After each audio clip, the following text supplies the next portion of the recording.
आज के नतून भावे मटन कारी बानिए देखाচ্ছি आमी शाश्वती তিয়ারি।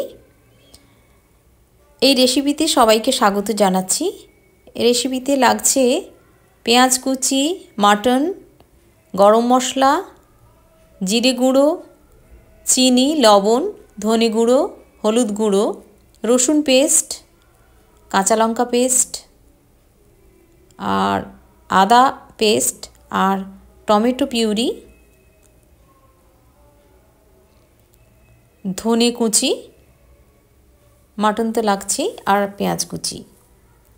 এই কটি উপকরণ দিয়ে আমি মাটনটা বানাবো। প্রথমে আমি একটি কড়াই নিয়েছি, তাতে সামান্য তেল দিচ্ছি। খুবই অল্প তেল দিচ্ছি। প্রথমে আমি মাটনটাকে ভালো করে একটু ভেজে নিচ্ছি। এইভাবে বানিয়ে দেখবেন, মাটনটা খুব দারুণ খেতে হয়। প্রথমে আমি মাটনটাকে ভালো করে ভেজে নিচ্ছি। এতে একটু হলুদ দিয়ে দেবো আমি। হলুদের গুঁড়ো আমি দিয়ে দিচ্ছি সামান্য।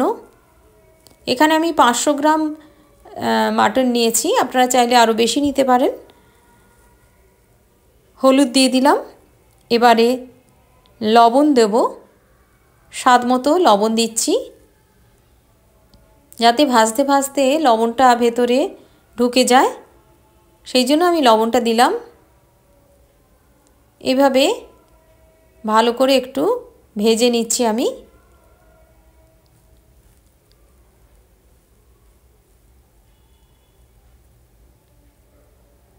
এইভাবে আমি খুব ভালো করে ভেজে নিলাম। এবারে আমি 1 বাটি জল দিচ্ছি।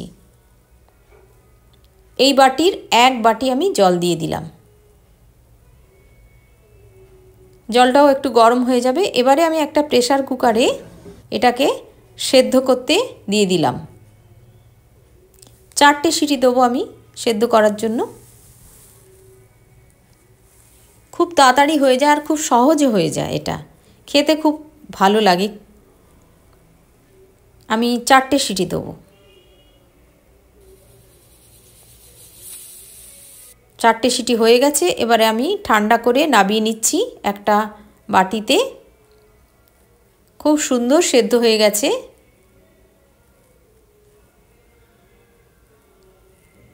এইভাবে আমি বাটিতে নামিয়ে নিলাম।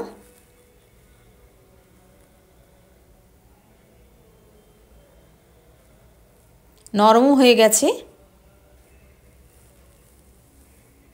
দেখুন নরম হয়ে গেছে। এবারে একটি প্যান নিয়েছি আমি, তাতে অনেকটাই সর্ষের তেল আমি নিয়ে নেব। অনেকখানি সর্ষের তেল আমি নিয়ে নিলাম। এবারে ওর ওপর আমি ফোড়ন দিচ্ছি। তেজপাতা, গোটা গরম মশলা আমি ফোড়ন দিয়ে দিলাম। এবারে আমি পেঁয়াজ যে কুচনো ছিল সেটা আমি ঢেলে দিচ্ছি। এখানে আমি 3টে বড় সাইজের পেঁয়াজ নিয়েছি। যেহেতু 500 গ্রাম মটন, সেই জন্য আমি 3টে বড় সাইজের পেঁয়াজ নিয়েছি। পেঁয়াজটা হালকা ভাজা হয়ে গেলে এবারে আমি পরপর মশলাগুলো দেব। প্রথমে আমি টমেটো যে পেস্ট করে রেখেছিলাম, একটা বড় সাইজের টমেটো এখানে আমি দিয়ে দিলাম।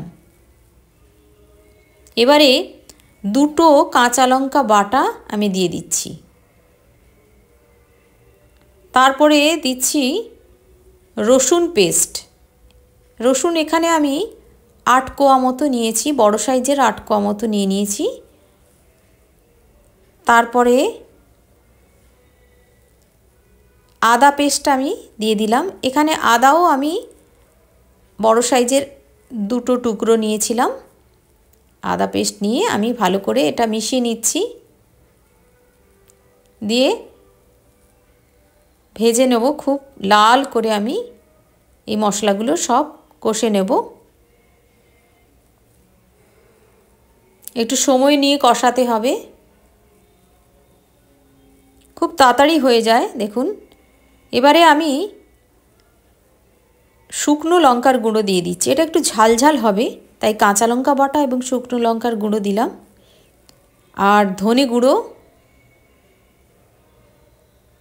এটা জিরে গুঁড়ো, আর এটা না, এটা ধনে আর এটা জিরে। এবার চিনি দিয়ে দিলাম স্বাদটা ভালো আনার জন্য।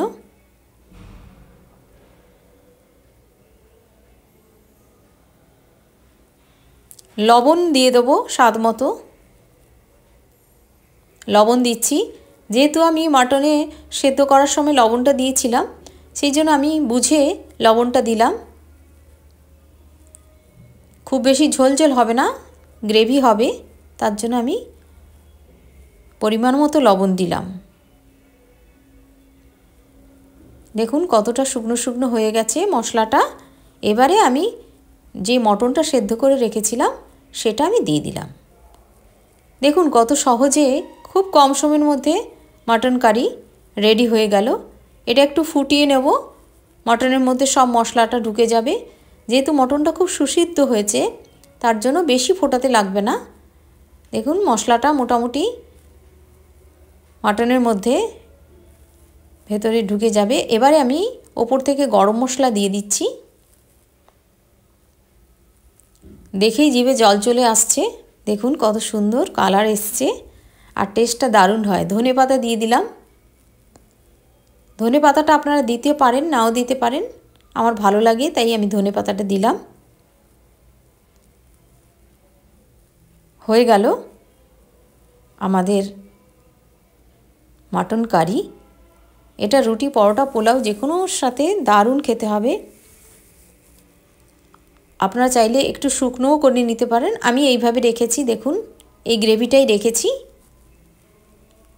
যেহেতু রুটি বা পরোটা এবং পোলাওর সাথে মেখে খাওয়ার জন্য এইভাবেই আমি এই গ্রেভিটা রেখেছি। বেশি শুকনো করলে ভালো লাগে না, একটু গ্রেভি ভালো লাগে। মাটনের ঝোলটাই তো আসল।